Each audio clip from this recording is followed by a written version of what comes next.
Hello, I'm MBX and welcome back to the video. Today let's talk about survival challenges that you can attempt in Minecraft if you want to have a bit of fun or you want to improve your ultra hardcore skills. The reason this came up is because I was playing UHC or ultra hardcore and I realized that there's a lot of elements of the game that if you could improve, because most people don't use them in regular everyday Minecraft, if you could improve those very particular elements of your Minecraft game, you could probably get a lot better at ultra hardcore and you could probably win a lot more, which is something I imagine a lot of people do want, whether because they play a lot of UHC or they just want to be really good the few times they do. So I figured in today's video, why not talk about 5 separate survival challenges you can undertake that I think would be kind of fun by themselves, but that would also improve your Minecraft UHC skills, and that's what I'm going to be showing you in today's video. Hopefully you all do enjoy it. Like the video if you do, because it helps out the channel, and let us know you do like talking about survival challenges, and also leave a comment down below after you watch the video, let me know which of these 5 challenges you want me to do on stream sometime, because I think they're all kind of fun in their own right, and I kind of want to do some speedruns for some of them, and I figure that could be kind of fun. But with that said, let's get straight into it, shall we? And let's start with the first challenge you should undertake when it comes to UHC, because most people when they play ultra hardcore have the same first set of moves. You know, sometimes they go to different biomes, sometimes they search for structures first,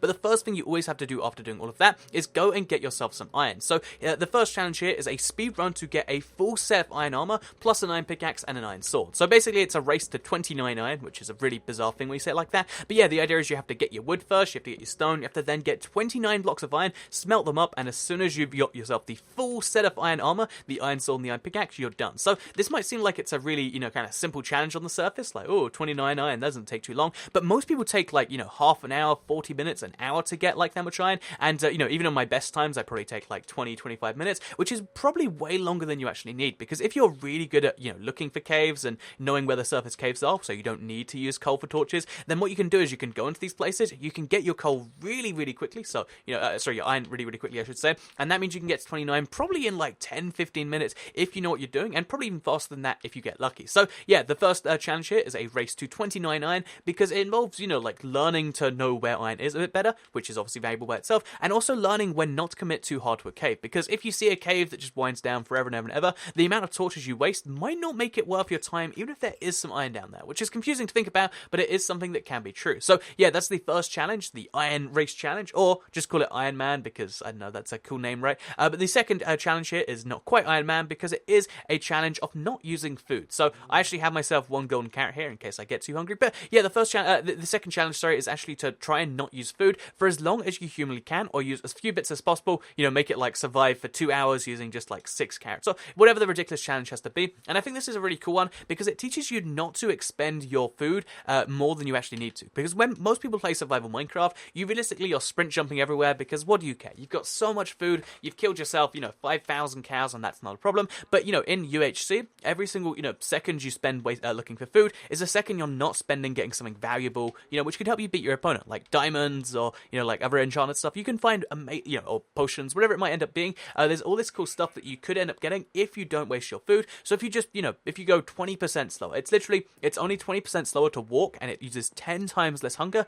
then suddenly you'll, you know, if you do this for long enough and you're really trying to extend your hunger, you realize, you know, just how, you know, many things that you do on a daily basis that kind of waste your hunger, such as, you know, mining too often, or like punching the air, that does actually use up some hunger. There's so many different things in Minecraft that don't seem like they're important, but really come down to it when you're caring about your hunger, and that's why I figure it's important to every now and then just, you know, limit your hunger, say, oh yeah, I'm only going to have like a whole 4 carrots the rest of the video, and, you know, see how well that goes. By the way, as a little pro tip, if you're going to limit yourself to food, try and limit yourself to something like pork chops, or, you know, steak or something, with or golden carrots if you can, but obviously let's assume you can't, with a really high saturation, because then you're getting maximum value from each food pressed to, and you can spend most of your time doing other things. That bat was very bizarre, but let's move on to the third challenge that I'd recommend, which is to do with sensitivity. So yeah, you might recall, if you've been watching a lot of my UHCs, that I actually did one where I placed lava on the ground next to me. I probably would have won the game if I'd have placed it not correctly, but because I was placing it downstairs, I pressed it like that just before I'd left the block, and suddenly I was on fire.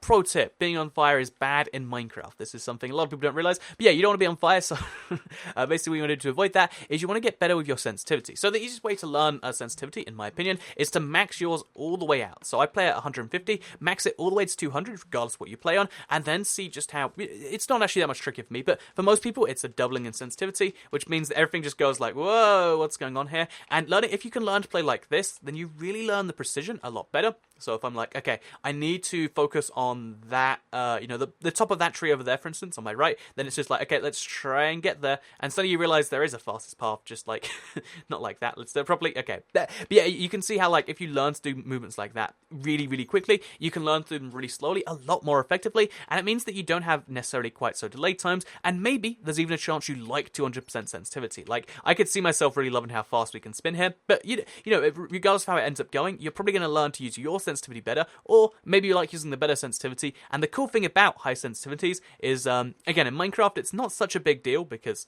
most of the time you're not being ambushed. But the turn speed you have can really affect a PvP engagement. So, okay, so first of all, imagine someone's behind me right now. I get hit and I'm like, oh, ow, that hurts. Then if I turn around, I'd be like, okay, I can do it instantly. Whereas most people have to go like, okay, let's turn around and face him. And by that time, they might already be dead, especially in battle or whatever else. So, yeah, it could teach you to play a high sensitivity, or it could just teach you that sensitivity is hard and you need to value it or something like that. So, yeah, I wouldn't actually recommend turning up your interface sensitivity because that's rarely important, but you can do that too if you really want to. Anyway, the fourth challenge here is actually the no armor challenge. So I have no armor on right now, but trying to play Minecraft without armor on hard difficulty really teaches you to value every single hit so much. Because again, right now, if I run into a mob, let's spawn in a mob right now just to show you. So again, a zombie, you don't think of them as being too trapped up. Let's also turn up difficulty hard.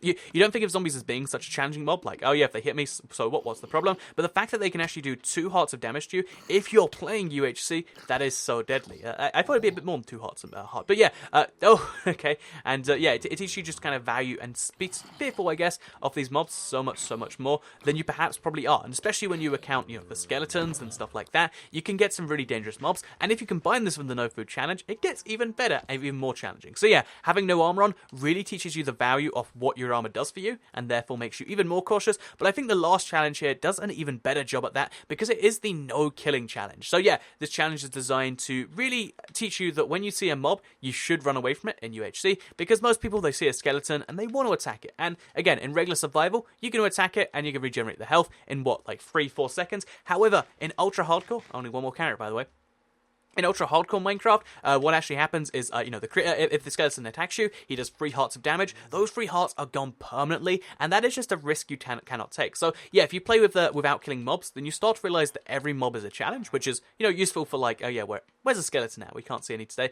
But it teaches you that every mob's a challenge. Even something like a zombie, you gotta be super cautious when you fight. Like, move back while you attack it. Guarantee that it's not attacking you. But skeletons, you're like, okay, I'm gonna run away from that entirely. And then also with the creepers and other mobs like that, you can learn how to kill them without ever attacking them. So for instance, Endermen, you can make them teleport by just placing water near them. Creepers, you can get rid of them by running through them. It's actually by doing a challenge like this that I learned that yeah, creepers, all you have to do is run through them and they'll explode perfectly without any damage to you. Obviously in UHC it's a bit more dangerous than that, so just like, oh no. Don't get attacked by a zombie. I was trying to prove a point about how useful that was, but I guess I proved the opposite there, right? But yeah, if you do stuff like that, let's prove this properly with like no mob on the other side. So there's a creeper.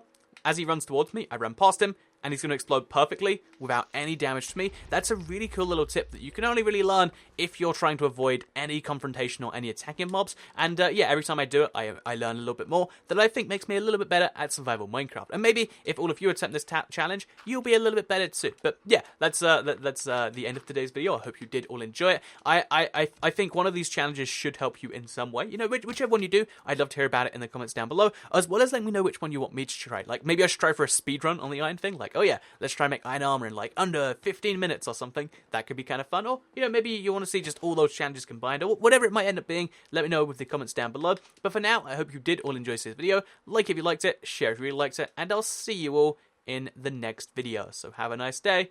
Goodbye.